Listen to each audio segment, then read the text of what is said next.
Eurásia, a maior massa continental do mundo. Cerca de 10 mil quilômetros dos oceanos Pacíficos e Atlântico. Uma distância formidável, mesmo no mundo de hoje. E, no entanto, ao longo dessa vasta distância, os seres humanos perseguiram um dos maiores empreendimentos da história. A Rota da Seda. Uma rota comercial extremamente lucrativa e muito mais. Por milhares de anos, produtos exóticos, novas tecnologias, exércitos conquistadores e ideias brilhantes cruzaram a Rota da Seda.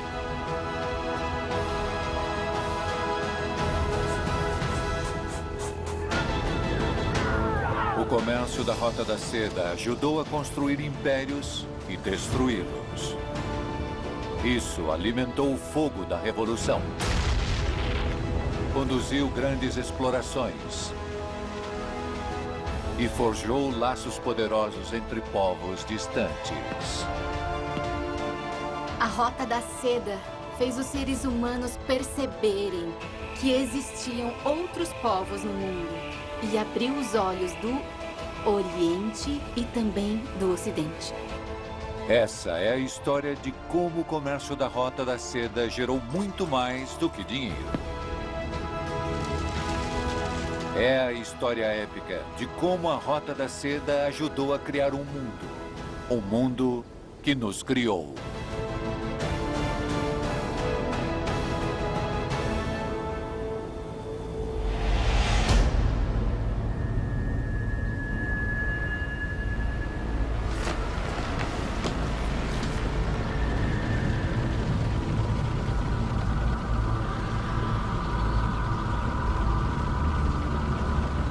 Na Batalha de Crécy, em 1346, os ingleses conquistaram uma vitória histórica sobre a França. Com a ajuda de uma invenção chinesa que viajou para a Europa.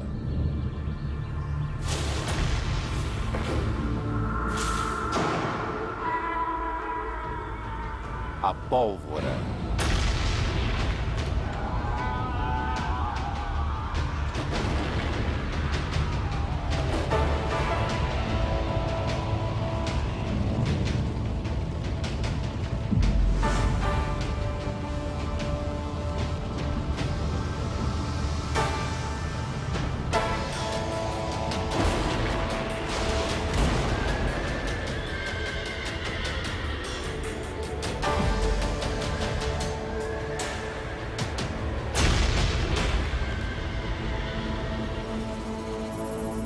E no mesmo ano de 1346, cerca de 2 mil quilômetros a leste de Crécy, outra batalha acontecia às margens do Mar Negro.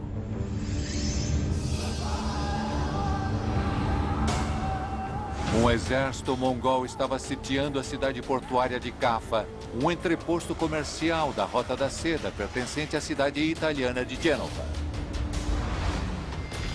Os mongóis eram mestres na guerra de sítio. Mas Caffa ainda resistia depois de mais de 2 anos de guerra. De repente, o exército mongol foi dizimado. Não pelos defensores de Caffa, mas por uma doença desconhecida. Os mongóis rapidamente encerraram o cerco. Mas antes de saírem de Caffa, eles carregaram suas máquinas de sítio com os cadáveres de seus mortos e os jogaram sobre os muros da cidade. Eles acreditam que o fedor da morte mataria os defensores. Historiadores medievais dizem que os defensores de Caffa morreram aos milhares, mas não com o cheiro da morte.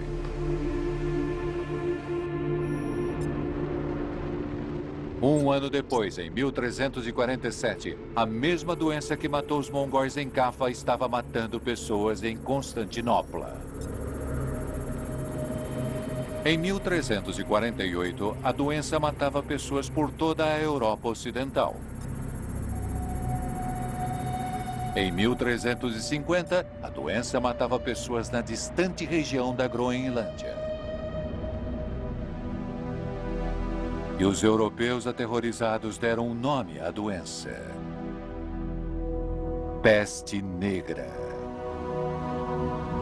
Em pouco menos de uma década, de 1347 a 1356, a peste negra matou pelo menos 25 milhões de europeus, um terço da população da Europa. Hoje, a maioria dos estudiosos acredita que a peste negra foi um surto da peste bubônica, transmitida aos humanos por pulgas infectadas que viviam nos ratos. Acreditamos que ela tenha se espalhado pela Eurásia, pegando carona com exércitos, navios e caravanas ao longo das rotas comerciais que já eram antigas na época da peste negra. Viajantes micro-orgânicos de todos os tipos se moveram pela Eurásia por milhares de anos. Uma biomigração que teve um impacto tão grande na história quanto as mais famosas trocas de novas tecnologias e produtos de luxo. E como mostra uma recente descoberta, minúsculos seres que se moveram ao longo da Rota da Seda originaram vida e também morte. Estávamos reunindo alguns métodos novos de pesquisa sobre agricultura antiga. E para isso, precisávamos fazer um levantamento de todas as descobertas de colheitas antigas da Europa. Quando você vê o mapa da Europa inteira, é possível identificar pequenas e poucas safras chinesas, bem no início da Europa. Este início foi por volta do ano 2000 a.C., quando um grão chinês chamado Prosopainço, o painço, surgiu nos registros arqueológicos do leste europeu. A colheita em si vai se deteriorar ou será ingerida, mas infelizmente, se for cozida e queimar, ela vai se transformar em carbono e vai ficar por muito tempo no registro arqueológico. Na Mongólia Interior, no norte da China, arqueólogos estudam as origens do painço, um dos grãos mais antigos do mundo. O que vemos agora é um campo de painço com um pouco mais de 6 hectares. O cultivo de painço neste local remete a 8.000 anos atrás. É a área mais antiga de cultivo de painço feita por humanos no mundo. Após o nascimento do painço neste lugar, ele foi levado do Oriente para o Ocidente e chegou à Europa. Ele pode ser considerado uma contribuição importante da nossa civilização oriental para a ocidental.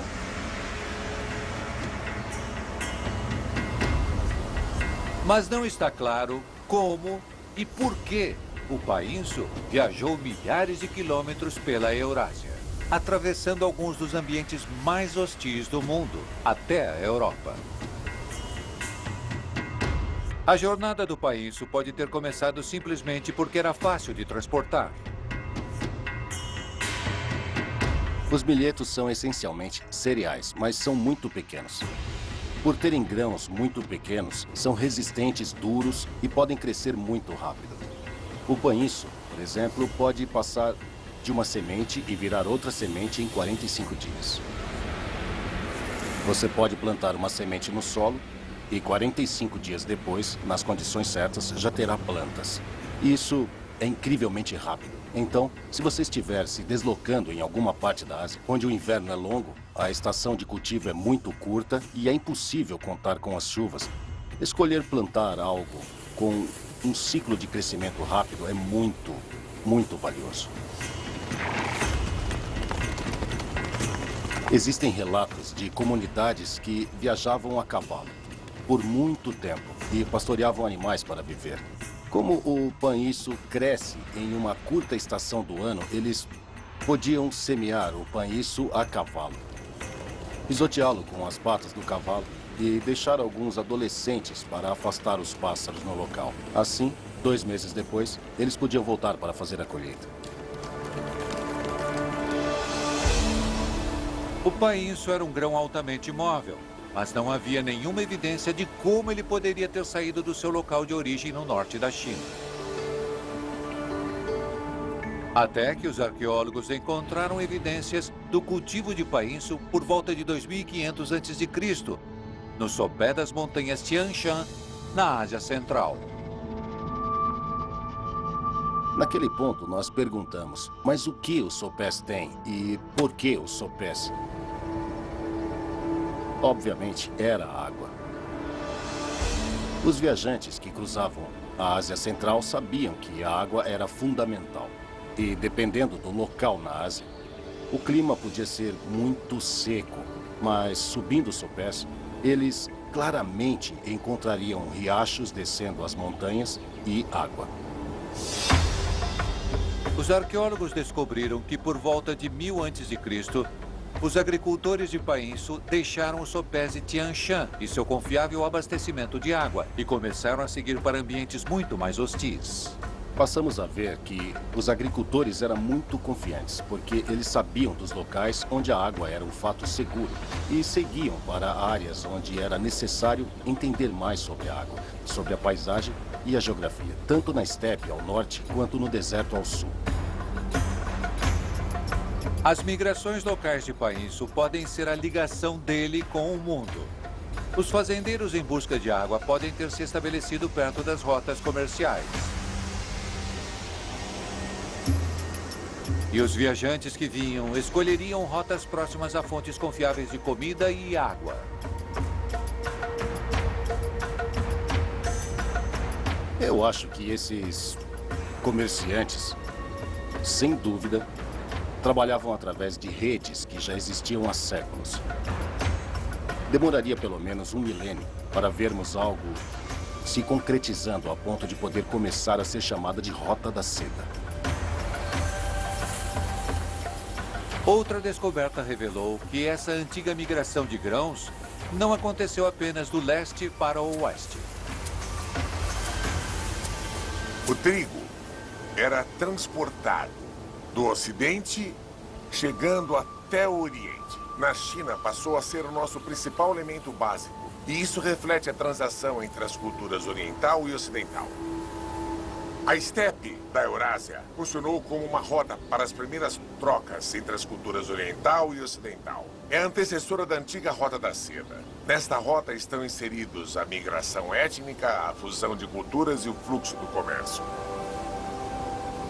O comércio de milhetos e trigo entre a China e a Europa pode ter feito muito mais do que alimentar pessoas. Também pode ter permitido profundas mudanças sociais.